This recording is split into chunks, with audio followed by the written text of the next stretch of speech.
Sitaram, Sitaram, Sitaram, Sitaram.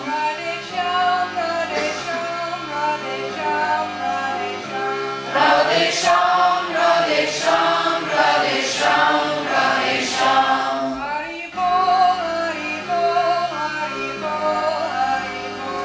Hari Bol, Hari Bol, Hari Bol, Hari Bol. Krishna, Krishna,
day I came there, 2 timepieces arranged. One digital and one analog. Second day there was no timepiece. I got one now. Today I feel all lost. Anyway, I wish for something that I can dream of.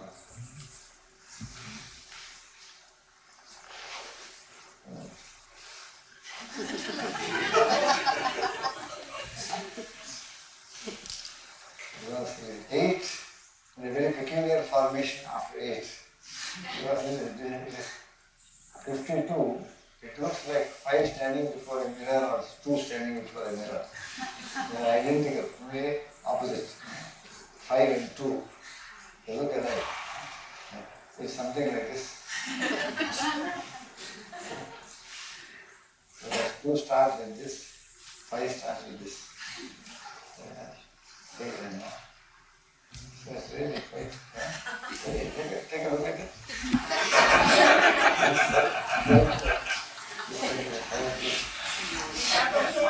We have that one. 52. No, that's 52 is the right point. No, it's 53. And yeah. Thank you, Minister, for Gopi Gopala. Very, very familiar. And yes. The whole of life of each one of us is something that is entirely founded upon mind and in what way we relate ourselves to mind. And its implication goes far beyond the mere matter of self-discipline or mere matter of self-culture of being a master of your life and actions. It goes far beyond it. Because this human life is pervaded and governed by the law of cause and effect, action and reaction. You all know it. It is karma phala bhog, action and the unavoidable and inevitable necessity of experiencing the result of that action. They use the word fruit, the fruit of action. Karma phala they call it. Because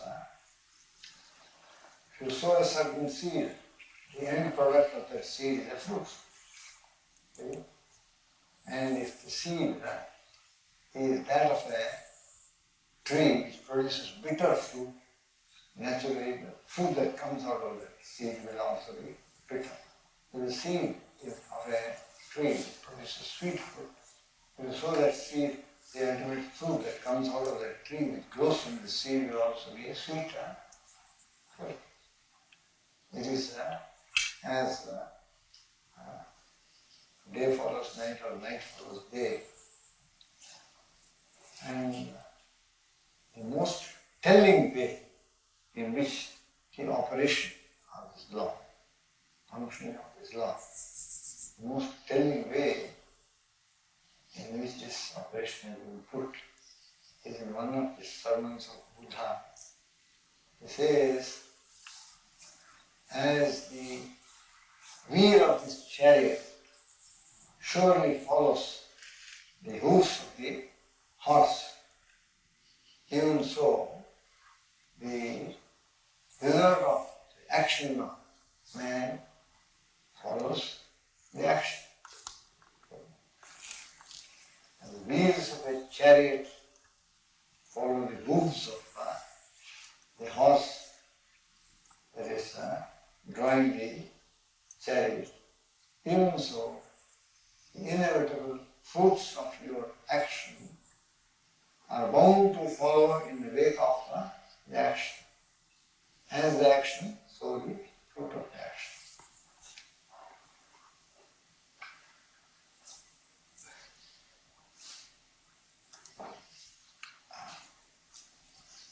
They put it in this way, as a man thinketh, so he become.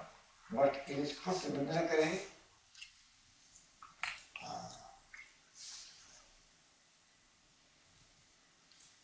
as you sow, so shall you reap. As you sow, whatever seed you sow, the harvest that is outcome, which will help the reap will be, and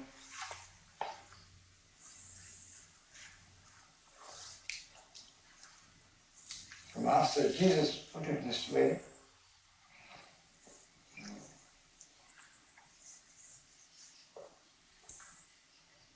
You cannot reap figs out of thistle. This is a thorny plant.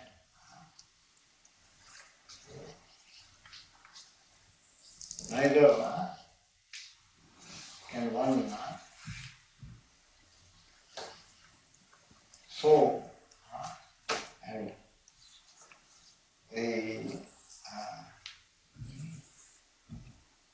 the other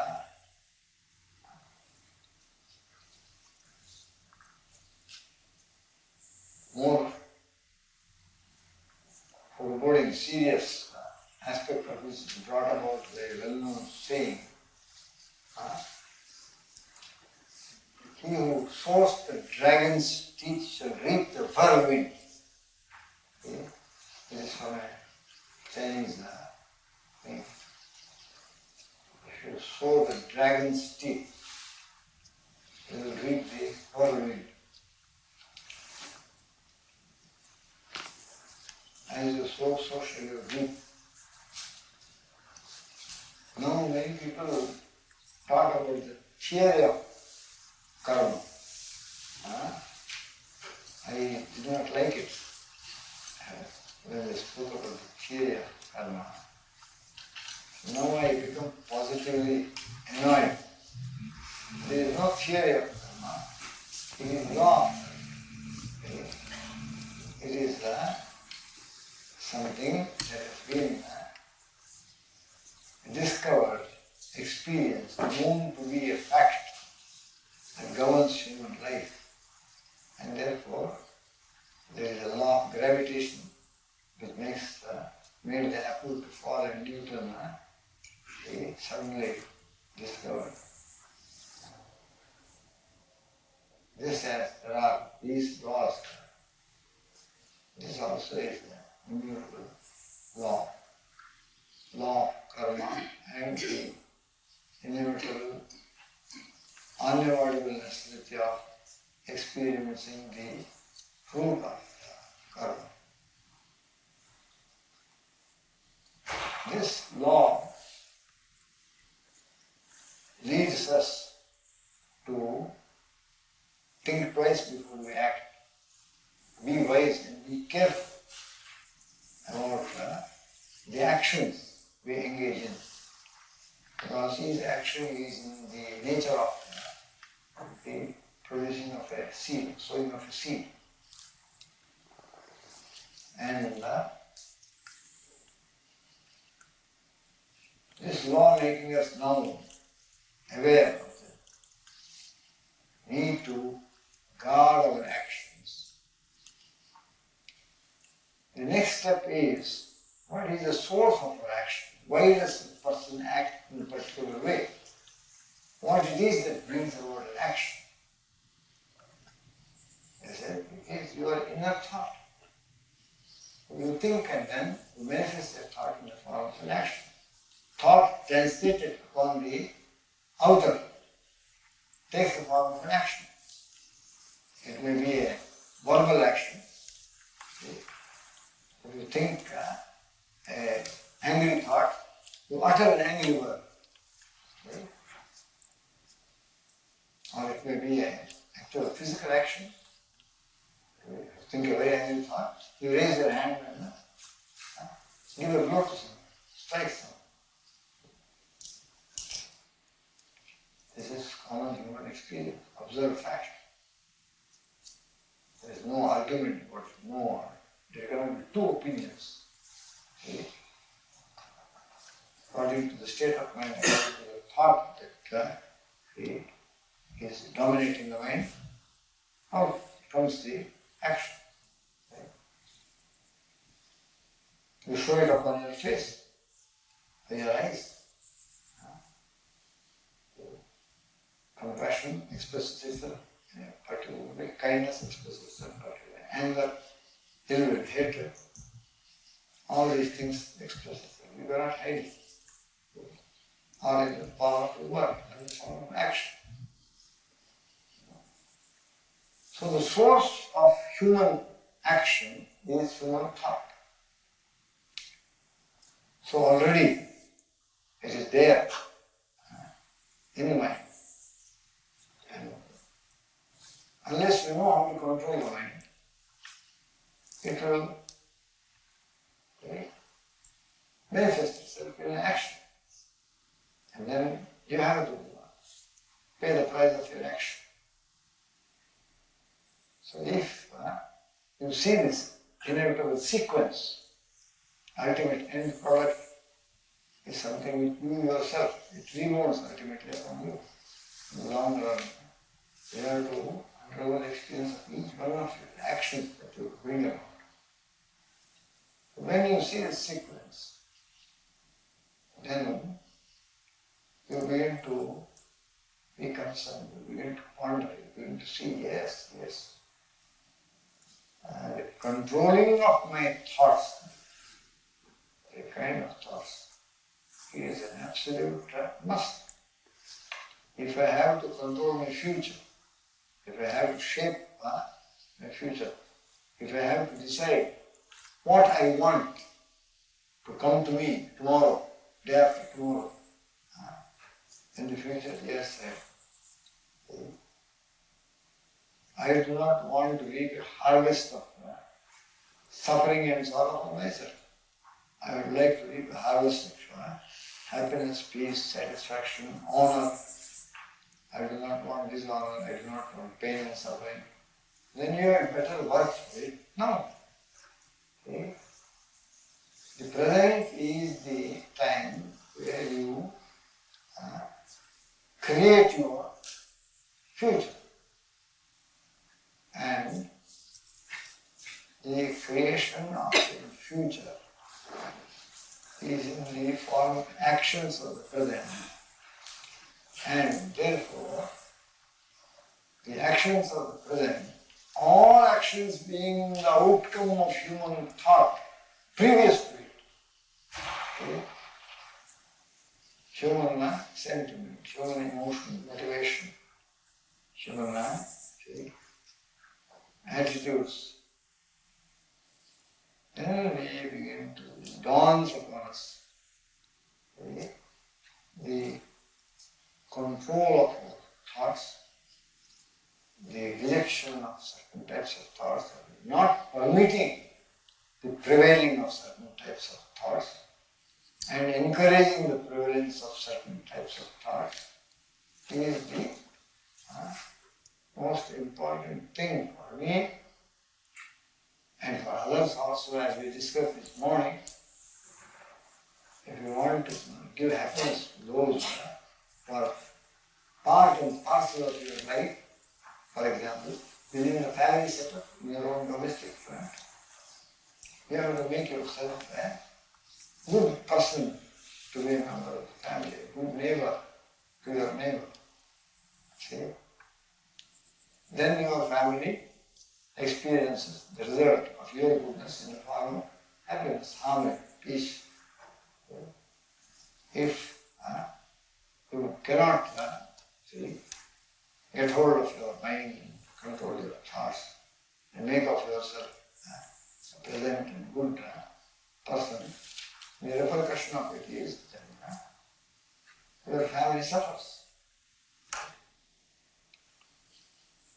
Therefore, it becomes important for the sake of others, for the sake of yourself, for the sake of fulfilling your divine destiny in life, which destinies God has sent you here, it becomes very important indeed that we must know how to manage the mind, and we must know how to train it so it generates only such thoughts whose ultimate outcome in the form of actions and the fruit will be desirable, pleasant, that which you will not regret. Not merely not regret, they will be such that it will make us rejoice. See? So mind and its thoughts should not be a liability to us, should not be the producers of a bitter harvest, a dark future. They should be such, see, that they produce a sweet harvest, harvest of joy, harvest of or they produce for us a future which is full of light, full of sweetness and joy.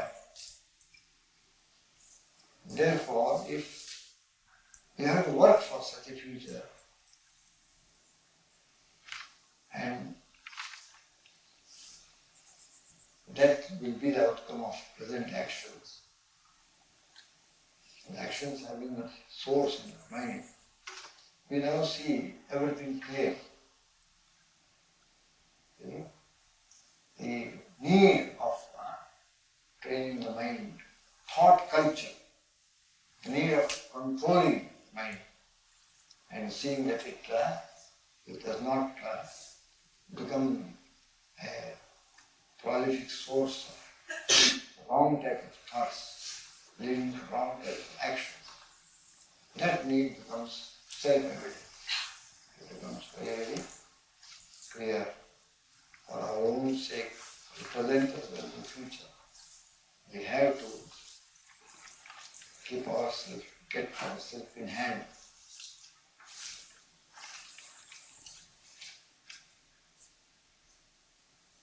We discussed about trying to increase the sattva and purifying the rajas and giving it the right direction. And the necessity of minimizing to the utmost, it's not eliminating, minimizing to the utmost. Tamas. By what means can we change this balance? If it's in a negative way, the presence of sattva, rajas and tamas, by what means? Is there a means, is there a direct means of bringing about this change? In the ultimate context, you see,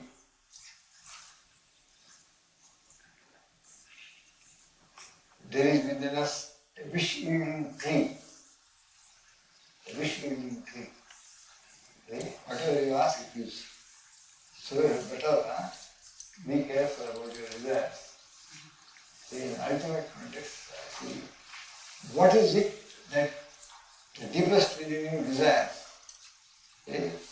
According to that only, the wish-yielding tree grants. And therefore, you must have a deep, strong desire that I will create within myself a lofty mind, noble mind, a mind full of sublime thoughts and aspirations and desires of the right kind. If you understand the importance of this, if you create within yourself a strong aspiration, an intense desire to transform your interior, your antakaran, your psyche, into a place of noble thoughts, noble aspiration, noble idealism, then you will get it. Whatever so be it. Something there inside says, so be it. So this is the ultimate key. If you generate yourself, generate from within a keen, intense desire for all that is auspicious, good, beautiful, then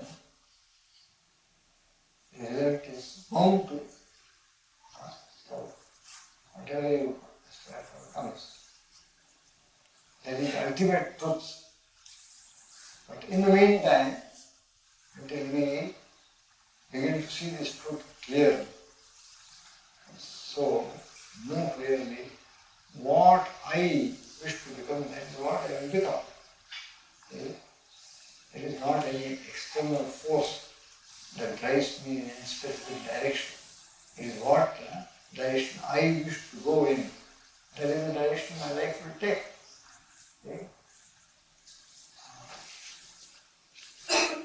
You are the captain of the soul, that's what they say. But then in the meantime, until we clearly see this fact and start living according to this truth, until that, is there any direct means of bringing about this transformation, a change in this presence of these three gunas? Definitely. They say the most powerful method which is immediately available to man is the power of the divine name.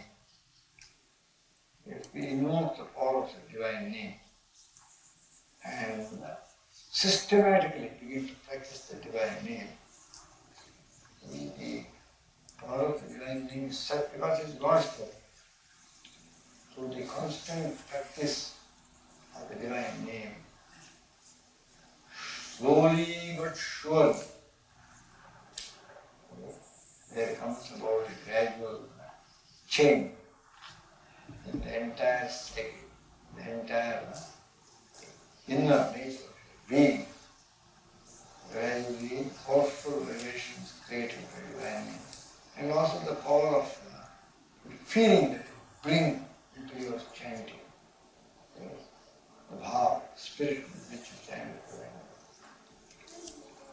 It can revolutionize your entire interior. That is the power of sattva.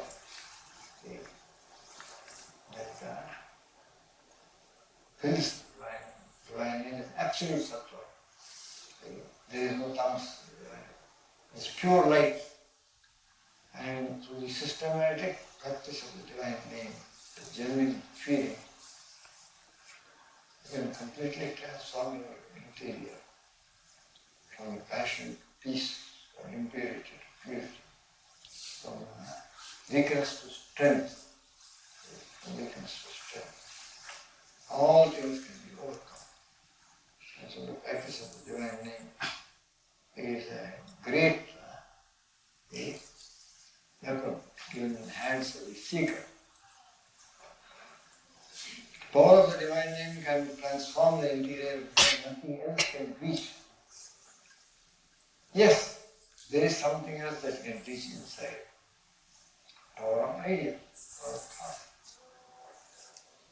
You can go to satsang day after day and go on listening to sublime, elevating truths being expounded, inspiring the narration. And slowly but surely, these great thoughts that you take into your mind sink deep into your consciousness. They can bring about a slow but sure revolution, completely transform your being. That is why Vedantins as well as yogis alike, all the great masters from the Vedic era, from the Upanishadic times, they have insisted upon the importance of spiritual study every day as an indispensable and unfailing part of your daily discipline, spiritual study.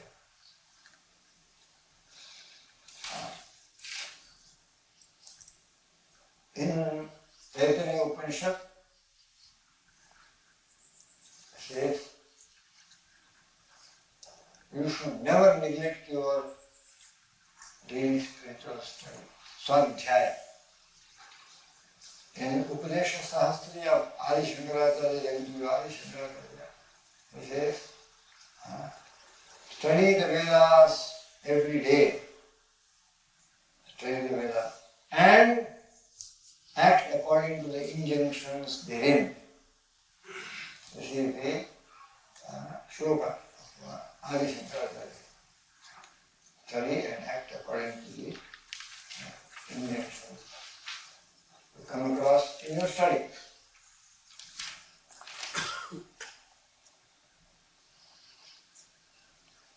Swadhyaya has been prescribed for the beginner, for the advanced, and for the self-realized also.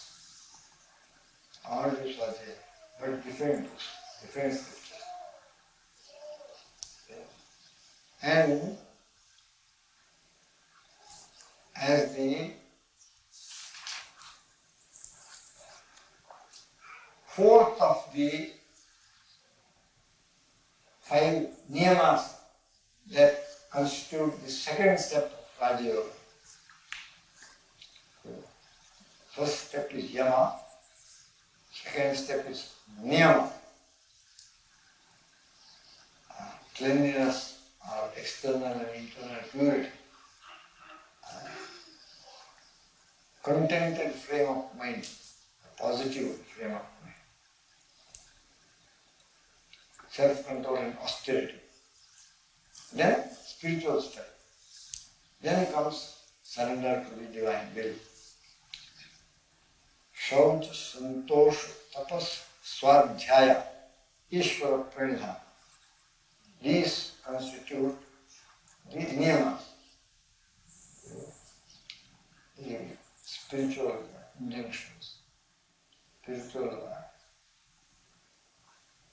observances to be observed by the sadhaka every day. And Swadhyaya features. Why? Because it is the scientific method of bringing about a replacement of all your thoughts. You transforming your old thoughts and replacing them by new ones. If it is done in a systematic way, then after over a period of time, this total transformation can come about. Because these ideas are all not inert things. They are powerful, vital things with living force in them. These ideas, great ones. Gita means it's filled with the power of Narayana, Krishna. Bhagavad Gita is filled with that power. The teachings of Buddha, every word written by Swami Chidananda, filled with the power of his austerity and his self-realization and his illumination and his jnana. So they are electrifying. They have got a great transforming power. Swadhyayas transform the mind, power of divine name. Employ all these methods. By any method, you have to master the mind. You have to control the thought. If you are anxious for your own highest good, highest welfare, if you want the future to be all right, auspicious, all that is desirable and good for you, you have to be in control.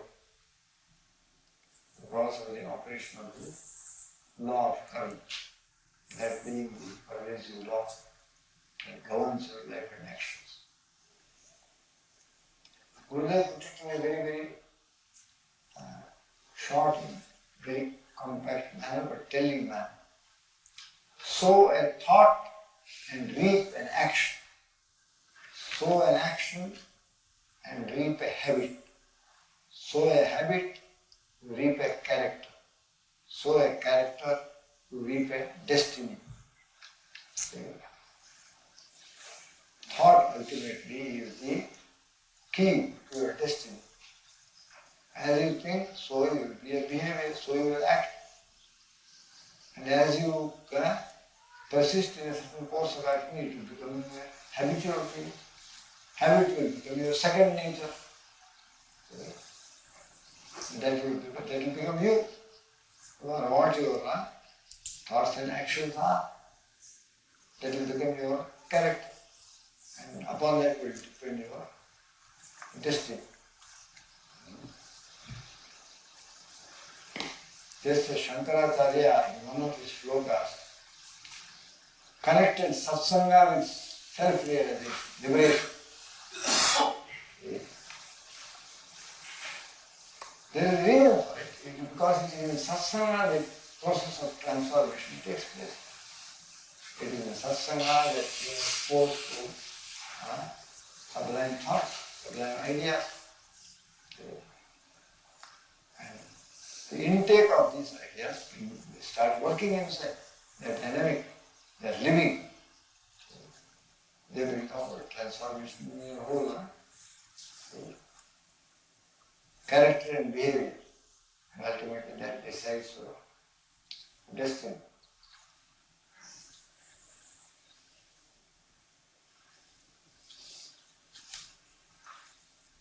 The behavior of man was attributed to the environment in your infancy or childhood. That is the modern view. But the Vedantic or Yogic view goes beyond. When a child is born, it already comes with a certain background of certain habit patterns, tendencies, latent tendencies.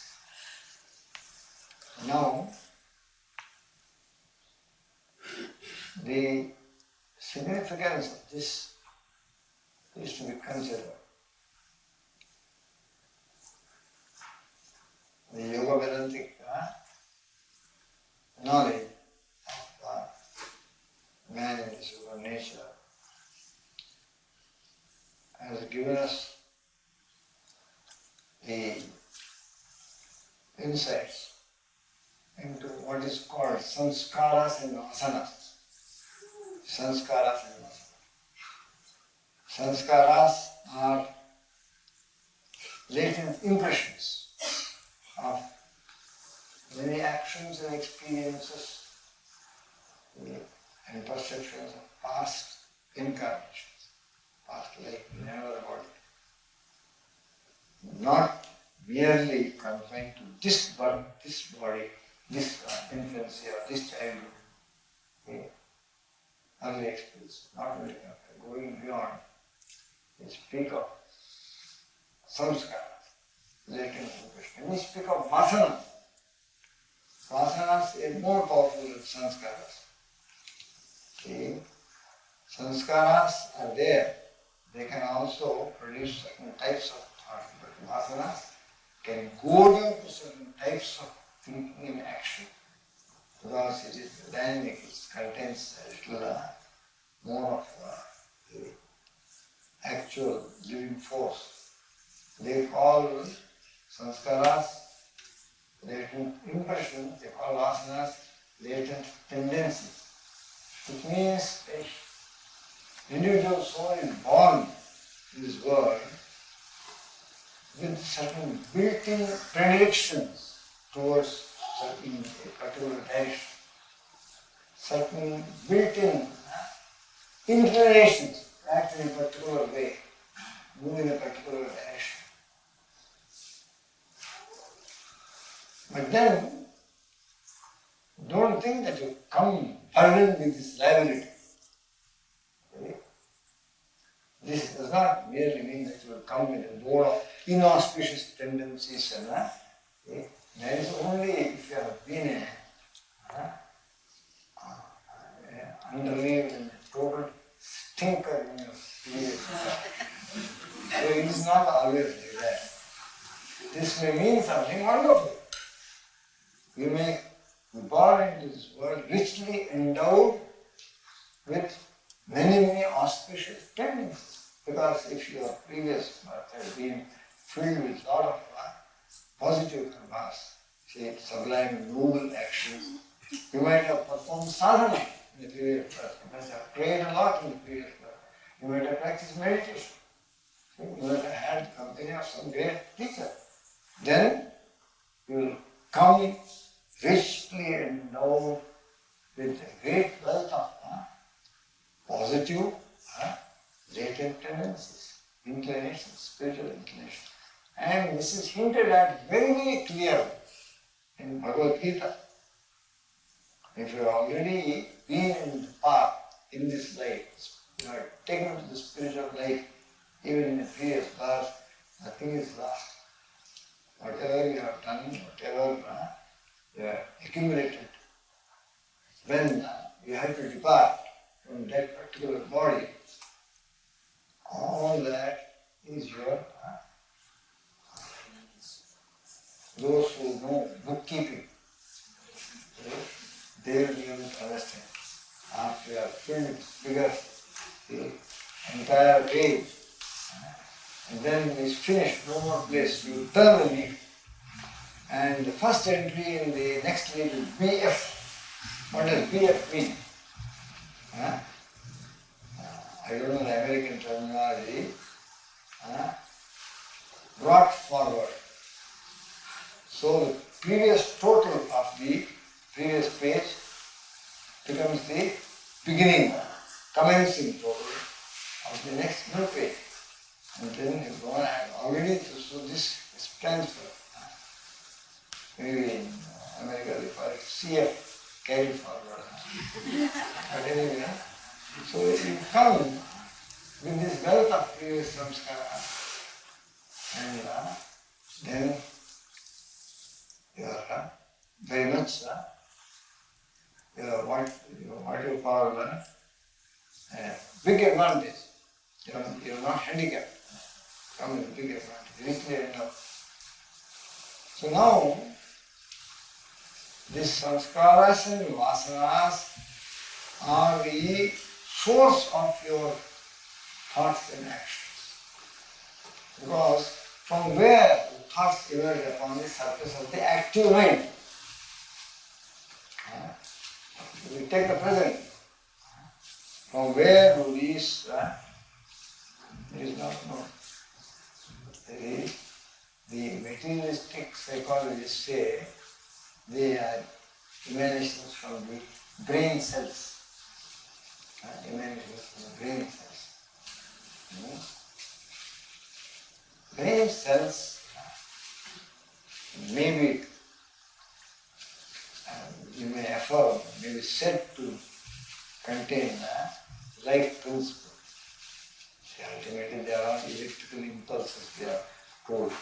Anyway, they may contain life principle. So they may be capable of producing some phenomenon like thoughts. But then, it is inert matter. Can it produce intelligence? Can it produce intelligence?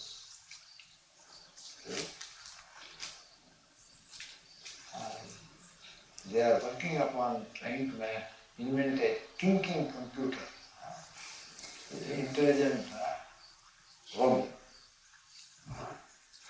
But it's all very well. But how come that human thought is not mere a sort of a living impulse, but it is intelligent. It can think something now, and when it perceives something which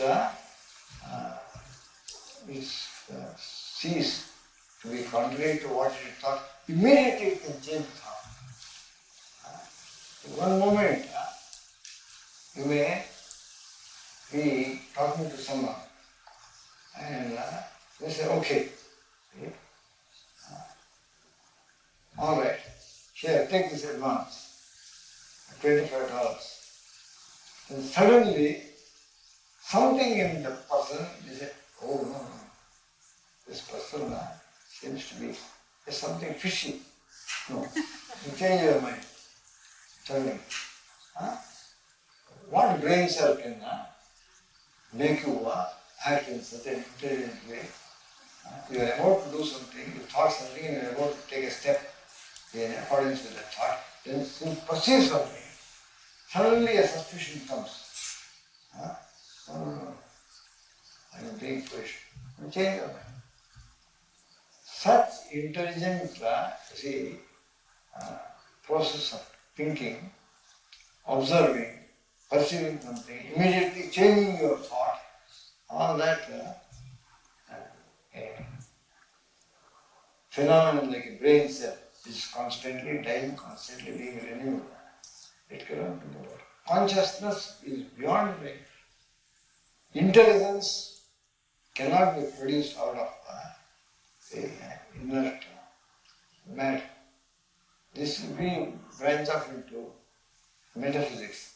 It is not necessary. Sufficient it is that the yogic scientists discover that the ultimate root source of thought in the human being is this bed of the chitta, bed of the deepest layer of mind, wherein are contained these latent impressions and latent tendencies, samskaras and vasanas.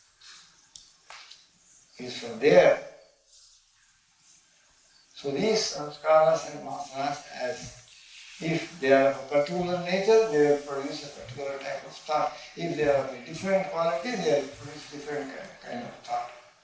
And we have now seen that according to the quality of thought is going to be our life and actions. And that is what is going to decide our future, destiny. So, very much now we recognize the need of having a particular type of inner being, particular type of mind, particular quality of thoughts and feelings. It is necessary, and if it is not of the right type, we must bring about the right type of mind and thoughts. We have to bring about a change, we have to bring about a transformation. That is the important business of life. And therefore, the bed of the root source of our thought being sanskaras and vasanas, they said, if you want to reach to that depth and bring about a transformation there, is a very, very difficult thing. It's so far deep, and the only power that can penetrate that depth and bring about a transformation. On our side, it is twofold: divine name and prayer. On the higher side, grace. Ultimate transformation of mind can only come through grace of God, the grace of saints, the grace of the Guru. And to qualify yourself for grace, open yourself to grace, so one way is to engage in good actions. Engage in good actions. The doer of good obtains the grace of God. The doer of good never comes to harm ultimately. This is a divine promise. And once you place yourself at the feet of God, no matter what type of mind you have brought, everything can change. What may be difficult or impossible to a human being is child's play for the grace of God. There is nothing difficult for the grace of God. Therefore, to obtain the grace of God, engage yourself in good actions. It doesn't mean that it is a substitute for this discipline of trying to control the mind and mastering your mind, conquering your desires and all. That should be carried on. According to the inner science of yoga, it should be carried on. All that we have spent on through pranayama, through changing our lifestyle, increasing sattva, and through a determined effort not to given to the mind and say no to the mind. And at the same time, trying to persist in your practice. That is one thing. If you persist and persevere, ultimately the victory is yours. If you study the 6th chapter of the Srimad Bhagavad Gita, this is made very, very clear to you. No matter how difficult it may be to grapple with this unseen, subtle mind, the elusive mind, and try to control it, bring about the right type of thinking, establish right thinking, the habit of right thinking, no matter how difficult, it is possible. And the simple admonishment is never give up your effort. Persevere in your effort until you attain full success. Persevere. Through persistence, through perseverance, everything can be obtained. That is the ultimate word in this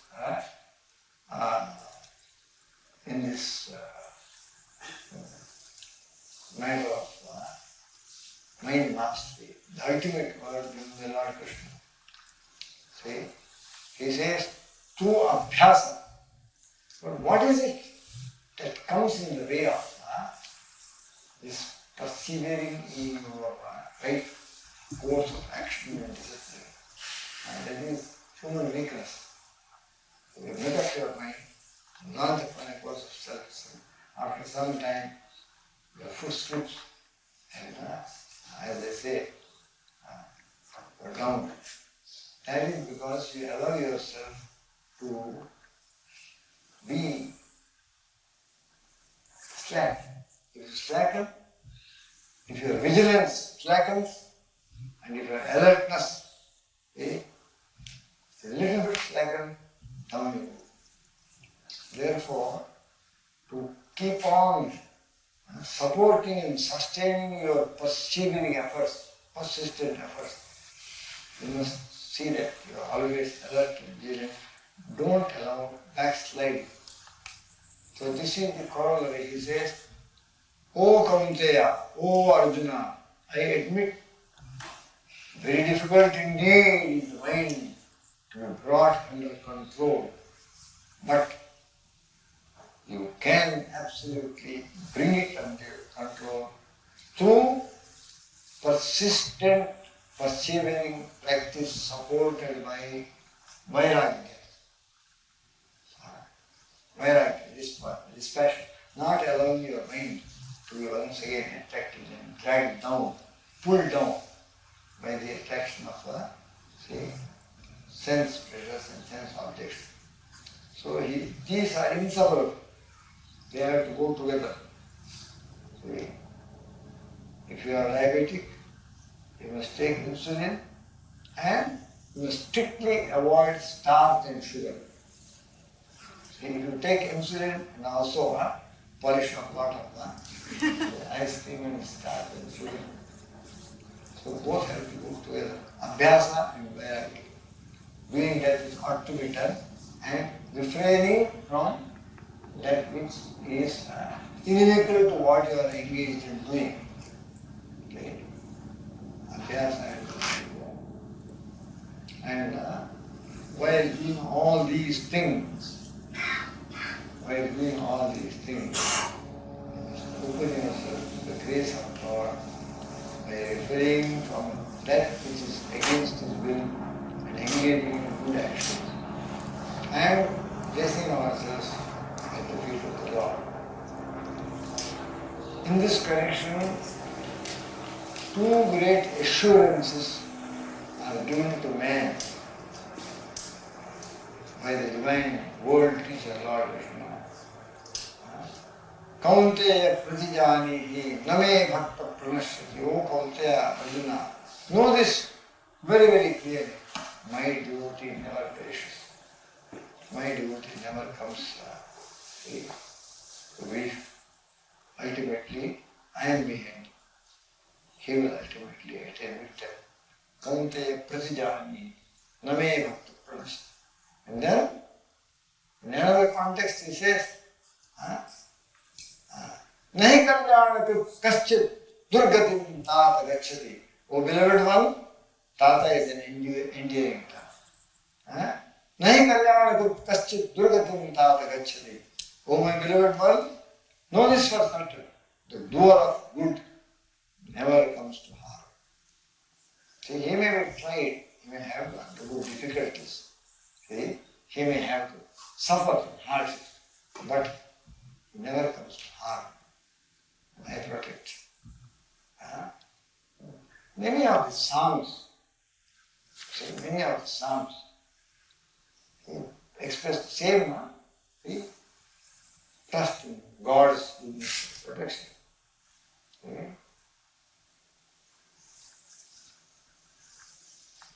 I shall lead him to green pastures. And even through the enemy, before his enemy, I will take him. But none can harm a hair upon his head in this way.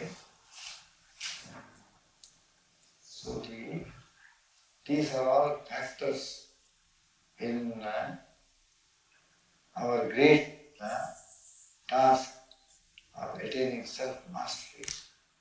And the ultimate fact is grace, ultimate fact is power of the divine name, and through prayer and good actions you throw yourself open to the grace of God, and everything becomes possible. And this has to be achieved because upon that depends upon our entire future, entire destiny. The success or failure of our life depends upon how we relate ourselves, how we manage the mind. The key to our future, the key to our destiny is in our actions, and our actions arise from the mind, and therefore the key to our destiny ultimately lies in our thoughts and feelings and the mind. And these are the various things I have had the privilege to share upon this important topic, which is central to human life and human destiny. We are human beings because we have the mind. And what will be our destiny will depend upon how our mind will be. And how our mind will be, even though it comes already with certain previously endowed qualities.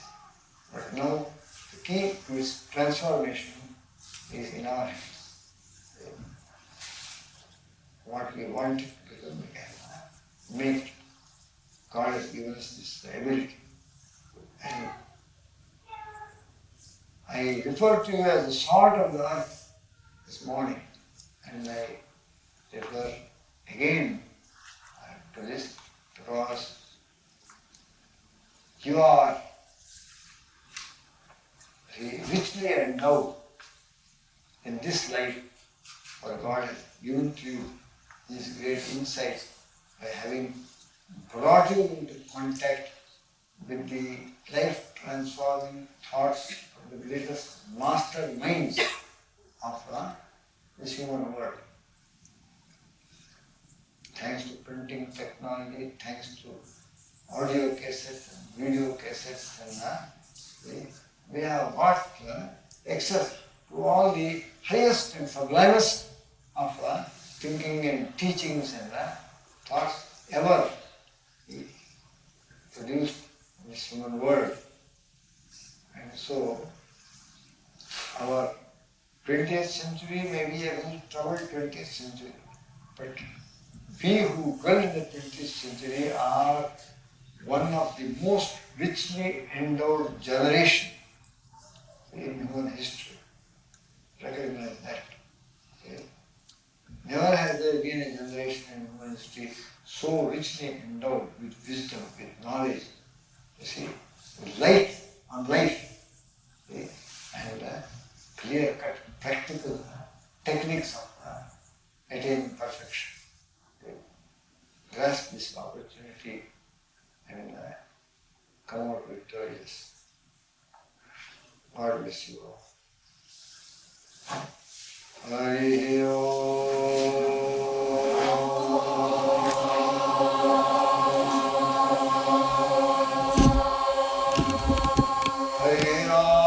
Hare Ram, Ram Ram, Hare Hare, Hare Krishna, Krishna Krishna, Hare Hare.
Swami Chidananda ji.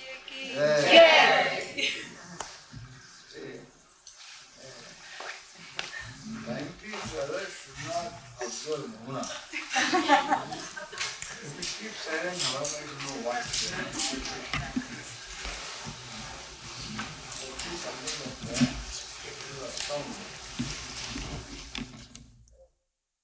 Destiny, transformation.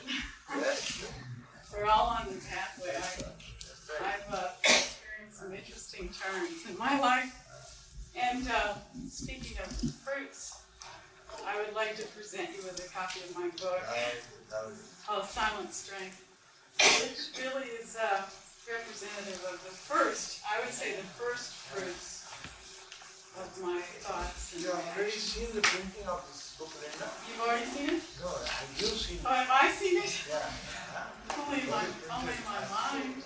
Well, I know the photographs. Even the lotus on the cover? Yes. There's a beautiful lotus by the side of the green lotus leaf. I should probably tell people that don't know that I used to be a photographer. So I have quite an acute visual And so it sense. has been illustrated with your own. Would you like me to read you the inscription? You?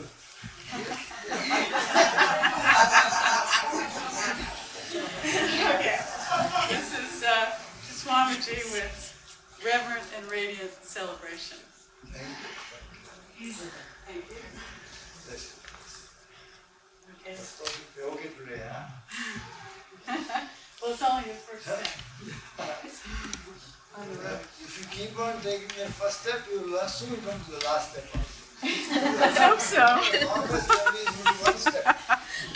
Thank you.